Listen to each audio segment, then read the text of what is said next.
আমি কাটাতে চলেছি আগামী 7টা দিন 20,000 পাউন্ড মাটির নিচে। এটা এখনো পর্যন্ত আমার করা সব থেকে ভয়ানক জিনিস। ঠিক আছে, সময় হয়ে গেছে, আমাকে জীবন্ত কবর দাও। ও, এটা তো ভয়ানক। এটা খুব ভয়ঙ্কর হতে চলেছে। এটা বেশিরভাগ মানুষের দুঃস্বপ্ন। ও মাই গড, এই মাটি ফেলা দেখে আমার ভয় লাগছে। সাবধানে থেকো। মাটি ফেলে দাও। ও মাই গড, আমার মনে হচ্ছে ওপরটা আমাকে ধরতে হবে। আরে কফিনের ওপরটা তো কাঁপছে। আমি আগামী 7 দিনের জন্য এই কফিনের কাছে আমার জীবন সঁপে দিচ্ছি। শুধু প্রার্থনা করব হঠাৎ করে যেন এটা ভেঙে না পড়ে। এবং অবশ্যই এটা বলার কথা নয়, কিন্তু বলছি এটা 100% রিয়েল। এবং আমি সত্যি কথা বলছি, আমার ধারণাই ছিল না এটা কতটা কঠিন হতে পারে। এবং এর সাথেই চ্যালেঞ্জটা অফিসিয়ালি শুরু হয়ে গেল। এবং এখানে আমি বন্দি থাকতে চলেছি আগামী 7টা দিন। ছেলেদের আমাকে কবর দিতে এতটাই সময় লেগে গেল যে এখনই আমার টয়লেট পেয়ে গেছে, আর চ্যালেঞ্জটা সবে শুরু হয়েছে। আর তোমরা যদি জানতে চাও এখানে আমি কি করে বাথরুম করি, এই যে এইভাবে, এটা একদমই কমফোর্টেবল নয়। আগামী 7 দিনের জন্য আমার একমাত্র সম্বল হলো এই ব্রিফকেসে থাকা খাবার। এখানে বেসিক্যালি কিছু এমারিজ আর স্ন্যাক্স আছে। আমার পাটা অবশ হয়ে গেছে। ওখানে 5 গ্যালনের জলের ড্রাম আছে, আর বাকি যা কিছু প্রয়োজনীয় ছেলেরা এই ব্রিফকেসে রেখে দিয়েছে, যেটা প্রমাণ করে 7 দিনের অনেক আগেই আমার সমস্ত খাবার শেষ হয়ে যাবে। সত্যি কথা বলতে এটা খুবই বিপজ্জনক, আর যাতে আমার শ্বাসরোধ না হয় তাই এরা আমার গতিবিধির উপরে নজর রাখছে। জিমি, তুমি কি এটা শুনতে পাচ্ছ? হ্যাঁ, মনে হচ্ছে যেন নোলানের মা মাটির উপরে লাফাচ্ছে। যদি 12 জন লাফাতো তাহলে এটা মনে হতো। এখন প্রায় রাত্রি 1টা। আমার মনে হয় তোমরা সবাই এখন ঘুমোতে চলে যাবে। আমি চাই অন্তত একজন ওয়াকির কাছে সব সময় থাকুক। যদি আমার কিছু প্রয়োজন পড়ে তাহলে আমি তোমাদেরকে বলতে পারবো। আর এখন আমার তেমন কিছু করারই নেই। এবার আমি ঘুমিয়ে পড়বো।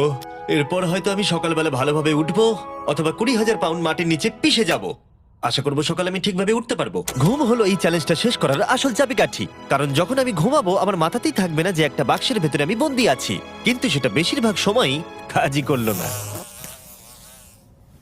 এখানেও মাছি।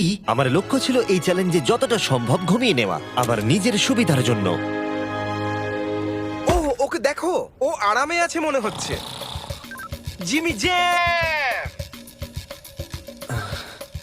না, নোলান তোমার ফটোতে কি সব এঁকেছে? হ্যাঁ নোলান, তোমার মায়ের সেটে আসতে কত ঘন্টা সময় লাগবে? এবার তুমি মায়ের ব্যাপারে কিছু বলবে। আশা করবো উনি আমার কফিনটাকে ভেঙে ফেলবেন না। এই ভিডিওতে আমার স্ট্র্যাটেজি হলো পুরো সময়টাই ঘুমিয়ে কাটানো। ও, আমি ভুলেই গেছিলাম আমার বন্ধুরা আমাকে বিরক্ত করবে আর আমি ঘুমাতেই পারবো না। এটা খুবই বিরক্তিকর। আমি শুরু করবো আজকের দিনটা এই বড় প্যান্টটাকে শর্টসে পরিণত করে। আও, আও, আমি বক্সেই মেরে দিয়েছি। Mission 1 complete. আমার কাছে এখন শর্টস আছে। এটা হলো আমাদের ফুড ব্রিফকেস। চলো এমআরইস ট্রাই করা যাক। এমআরইস হলো সহজেই তৈরি করা যায় এমন একটা খাবার। একটা জিনিস করতে হবে, এর ভেতরে গরম জল দিয়ে দাও আর এটা তৈরি হয়ে যাবে। অন্যদিকে এখন ছেলেরা স্টেক গ্রিল করছে, আর বলতে গেলে ওরা আমার কবরের ওপরে পিকনিক করছে। জানো জিমি, তোমার জন্য এখন থেকে আমরা এমআইএস খাবো যতক্ষণ তুমি ওখানে থাকবে। সত্যি? হ্যাঁ, না, আমি এক্ষুনি শুনতে পেলাম পাশ থেকে কেউ না বললো। তুমি এখন হট ওয়াটার পাস্তার স্বাদ উপভোগ করো। আর এইদিকে এটা হলো আমার অবস্থা। ও, এটা বেশ ক্রাঞ্চি। পাস্তা ক্রাঞ্চি কেন হয়? এটা তো দারুণ। আমি এতটাই বোর হয়ে গেছিলাম যে আমি মজা করবার জন্য কফিনের দেওয়ালে ঘুষি মারছিলাম। তারপরে আমার হাত ব্যথা করতে শুরু করলো, তাই আমি হাতে একটা মোজা পরে নিলাম যাতে আমার ব্যথা আর না লাগে। আমি মজা করবার জন্য পাগল হয়ে গেছিলাম। ও জিমি, ধন্যবাদ, আমি খুবই বোর হচ্ছিলাম। 1 সেকেন্ড। ও, তোমরা কি করছো? আরে এটা তো আমাকে ভয় পাইয়ে দিয়েছে। তোমরা কি আমাকে একটু বলতে পারবে তোমরা কি করছো? দেখছো না আমার জীবন বাজিতে রাখা আছে। ঠিক আছে।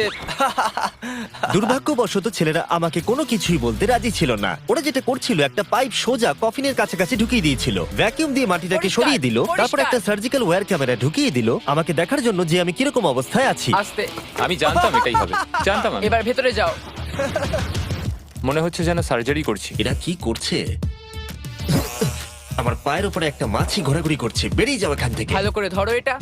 হ্যাঁ, আর একটু নামাও। ও, ক্যামেরাটা সরাও। ও, আমরা দেখতে পেয়েছি। মজা পেয়েছো? জিমি। Night Jimmy. আর যখন দ্বিতীয় দিন হতে চলেছিল, বয়েজরা আমাকে